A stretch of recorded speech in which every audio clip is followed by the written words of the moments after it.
So I'm not sure why they said 100,000 people affected by the Merrimack Valley pipeline disaster, but they did say it. I didn't make it up. I know I put it in the title of my video yesterday. One of my videos, they did say it. I either read it online or heard it on the news, but they said it. I think I read it in something online. Where they come up with 100,000 people affected, I don't know. Because they're saying there was actually 8,000 homes affected by this in the Merrimack Valley. Where they got the 100,000 number, I don't know. Today I learned that 313,000, Columbia Gas has 313,000 customers in Massachusetts. I also learned that Governor Baker got pissed off as all hell. So did the mayor of Lawrence. Felt like Columbia Gas is dropping the ball in regards to recovery efforts and whatnot. Of course, Columbia Gas, we got to finally hear from them, and the president is just like, we're so deeply sorry, and for the inconvenience. Yeah, inconvenience. How about the injuries and poor Lionel Ronald's death, asshole? I want to see you go under. I want heads to roll. I want this company to not exist anymore. I want to see this company go down. I don't know how it compares to other companies, say like Eversource, who Governor Baker got pissed. He said it on a conference today. I happened to get to see, I just happened to turn on Ellen for my mom, and it wasn't Ellen, it was that. And he is pissed. And the mayor was being more diplomatic. He's like, well, we didn't expect you to be perfect. We didn't expect you to hit it out of the park, but we expect you to at least get up to bat or something. And of course the president of Columbia Gas is going to be sitting there saying, we feel like we did the best that anybody could have done under the circumstances, but they're disagreeing. Officials, public officials, and most importantly, Governor Baker is disagreeing. He outright said it. He's like, we gave them a chance, they dropped the ball. I'm declaring a state of emergency and handing over the recovery effort and the investigation and whatnot to Eversource. And then the mayor said something, the mayor of Lawrence said something like, being really, I don't know, being really blunt, really like snide. He said something, because I heard it, along the lines of that they didn't want to pay. Almost like Columbia Gas wanted us to get responders from other places with us so they don't have to pay to have people, I don't know. I want them to see them go under. Everybody's already pissed off at them, and then we get this thing today, and Governor Baker, he declared a state of emergency so that he could take it away from Columbia Gas. You're not going to be responsible for this recovery effort. I'm saying, go away. We're getting someone else in to handle it all, you motherfuckers, is basically what he said in more kinder terms, but not really. He just didn't use swear words, but he was pissed off. And now I just heard something, again, I don't know how other gas companies compare.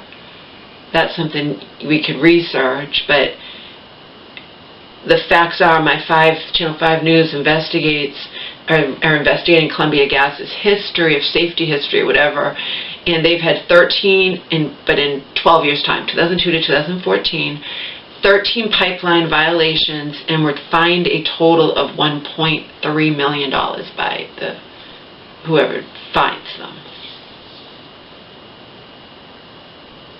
I forget who it said fines them. I don't know if it was the FP.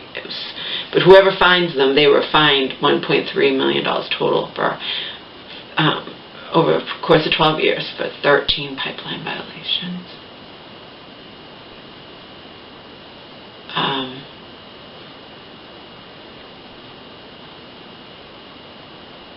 Again, there's no excuse for something like this to have happened. There isn't.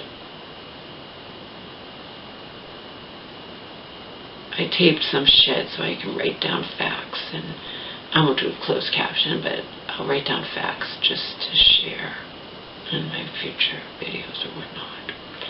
Maybe not a video that just talks about this, because now it's like, it's going to be weeks before Everything's fully, gas fully restored. People are still in shelters. They've let some people return to their homes to get stuff. Some might choose to stay in their homes, but they're not going to have power. They say they're not going to have power for, a lot of people aren't going to have power for a long time, and it is.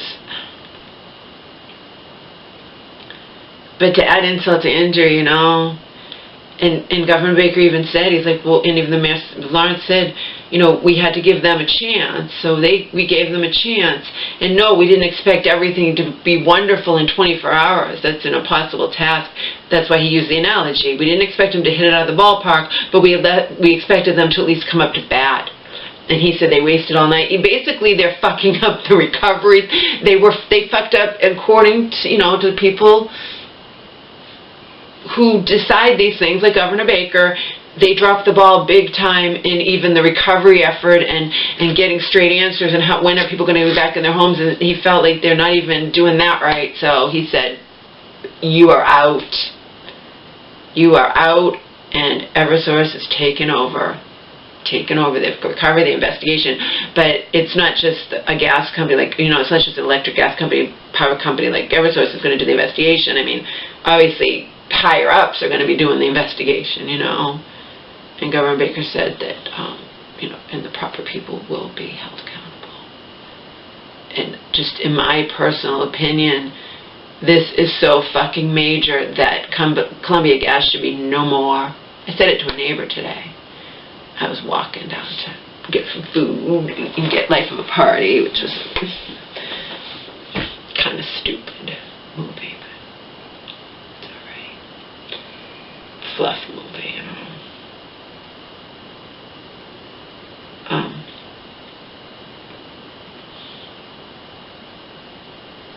For my mom and I to watch, my baby. But anyway, I saw a neighbor, and I just said, someone I knew, not that I know that many people, but I said, unimaginable and inexcusable what happened, the pipeline, unimaginable and inexcusable what happened in the Merrimack Valley, and some, like, heads need to roll, and Columbia Gas needs to go down, needs to be no more. I have no tolerance and no forgiveness for something like this to have happened. You have tolerance and forgiveness, like they said Columbia Gas was involved in some major thing, I think where one building exploded. We know these things happen sometimes. And that's still, human mistake, probably human error or whatever, but, attributed to that, and like 20 people were injured, but something like this where 3 cities are affected, and yes, indeed, they were advertising that they were going to make everything so much better for these residents in Lawrence, and they're in the Merrimack Valley, and it's going to be more cost efficient and more this and more that. And obviously somebody fucked up big time, and heads need to roll, and then somebody tweeted, some official, I don't know if it was Governor Baker, but some official tweeted, to Columbia Gas. Yeah, thoughts and prayers aren't enough, your customers want and deserve answers. Motherfuckers. I have the last word. I like to swear, as you already know. But yeah, so that's what's going on. I found out, I didn't see the press conference last night, but I taped the Jimmy Kimmel, and that press conference came on last night, the last minute, and so nobody knew what was going to happen today, which was Governor Baker was going to be pissed as all hell at what he deemed just a dismal recovery effort, dismal whatever. He just didn't think that Columbia Gas was stepping up to the plate. And then you get the Columbia Gas president saying, well, we feel like we were doing the best we can, and no other company could have done better. But even the word, I don't like him, even the words he used, it's like, he didn't even seem like, he's like, we're deeply sorry, and, for what happened, and sorry for the inconvenience. And my immediate reaction is, How about the injuries and death, motherfucker? How about you be sorry for the family of Lionel Rondon, who he had just, oh, it's so sad, he had just gotten his license that day. He had, a few hours before, he was crushed to death by that exploding chimney in a car. He was in the, but he had just got his license. He had but the president of Colombia is like, we're deep, because he knows he's in deep shit. You understand?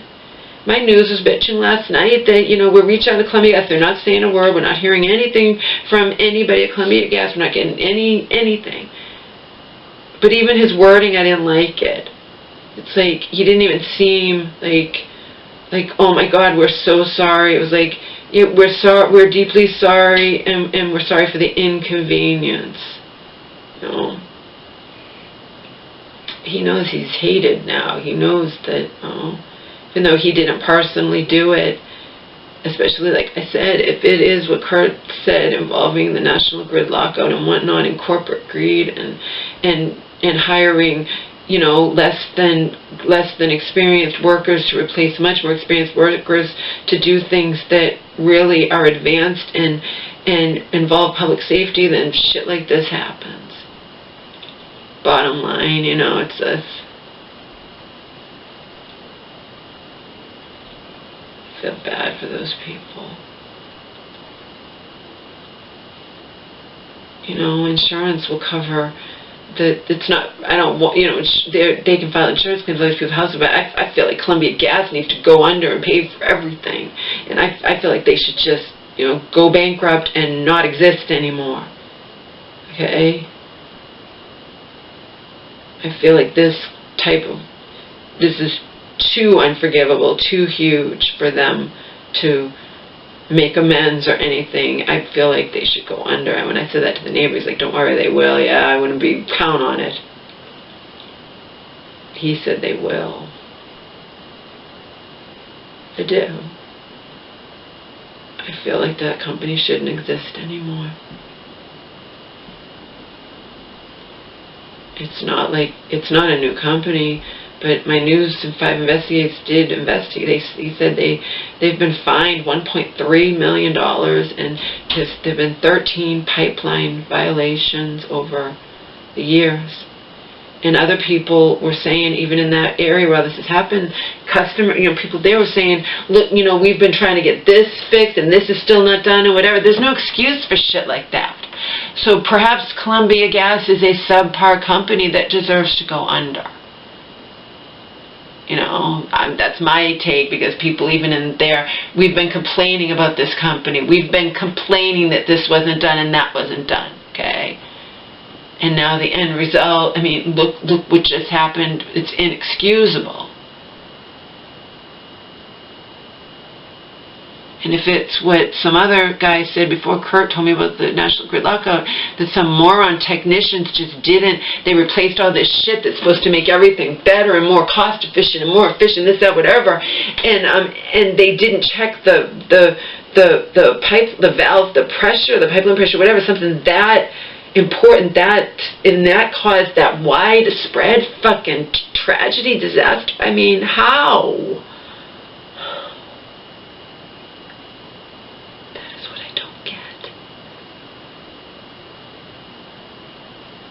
You get what I'm saying? I know they don't have answers, but there's no way it was just like a single switch or something. You tell me in one it was widespread. How could one thing be that widespread over 70 houses on fire at once in 3 different cities, miles and miles apart? It's like, how is that possible? I'm not the only one asking that. How is that possible? How is it possible? Because you said, okay, so he said, and I don't recognize him. I don't think he watches my videos. I think he just discovered this particular video, and he was saying some moron. He said it was human error when I was speculating, was it an act of sabotage or terrorism or whatnot, okay? He said it's human error, some moron, he said this happened in Boston a while back, whatever, but obviously not to this extent. Nothing's ever happened to this extent ever, probably in any state ever, okay? It's definitely human error. Some moron technicians didn't check the pipeline pressure or something. but there's no way that let's say in one city workers are working on this here, in one city here. There's no way it's just one little this. You're telling me one little this not being done properly right here can affect 70 houses, I mean, from all 3 different cities? How is that possible either? I would think it would be separate things, not just one thing. And there's no way separate technicians in each area would be that moronic and forget to do something that important. You get it? So I don't understand this. I don't understand the logistics. I could understand it's too much of a coincidence, too much of a chance if it wasn't intentional that it was just, you know, there's no way one person here and one person in the other city and one person in the other city all were careless. So if it's one main thing, it's actually one main thing that affects all of that, then that's fucking terrifying. You get what I'm saying? There's no way if crew workers in one city, you know what I mean? Crew workers are working in this area. But then in another city, different crew workers are being in a different city. In different city, you get it? So how